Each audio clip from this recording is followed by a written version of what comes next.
rebirth has always been a central teaching in the Buddhist tradition. The earliest records in the Pali Canon indicate that the Buddha, prior to his awakening, searched for a happiness not subject to the vagaries of repeated birth, aging, illness, and death. One of the reasons he left his early teachers was because he recognized that their teachings led not to the goal he sought, but to rebirth on a refined level. On the night of his awakening, 2 of the 3 knowledges leading to his release from suffering focused on the topic of rebirth. The first showed his own many previous lives. The second, depicting the general pattern of beings dying and being reborn throughout the cosmos, showed the connection between rebirth and karma, or action. When he did finally attain release from suffering, he recognized that he had achieved his goal because he had touched a dimension that not only was free from birth, but also had freed him from ever being reborn again.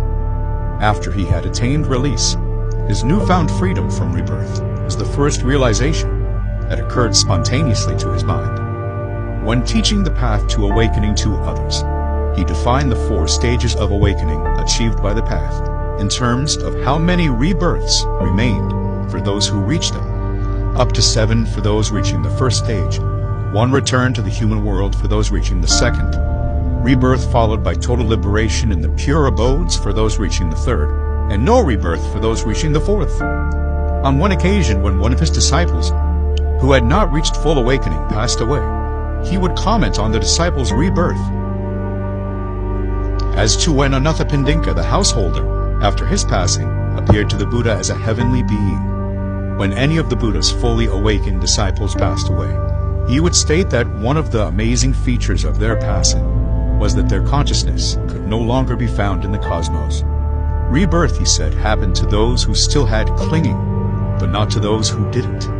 And one of his own amazing attainments as Buddha, he said, was that after the end of this life, the world would see him no more. When discussing more mundane topics, such as the rewards of generosity and virtue, he would cite the rewards they brought not only in this life, but also in future ones, even in cases where he was asked specifically to confine his discussion to the present life.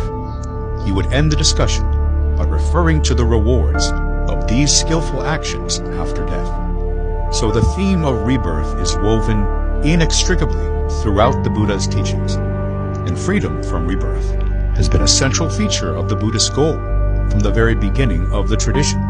All the various Buddhist religions that later developed in Asia, despite their other differences, were unanimous in teaching rebirth. Even those that didn't aim at putting an end to rebirth still taught rebirth as a fact. Yet as these Buddhist religions have come to the West, they have run into a barrier from modern Western culture.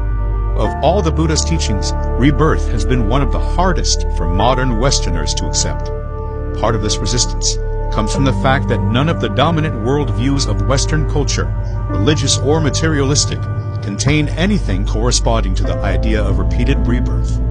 Plato taught it, but aside from the esoteric fringe, few in the modern West have treated the side of his teaching as anything more than a myth. So for many Westerners who have profited from the Buddha's psychological insights and meditational tools, the question arises, can we strip the Buddha's teachings of any mention of rebirth and still get the full benefits of what he had to teach?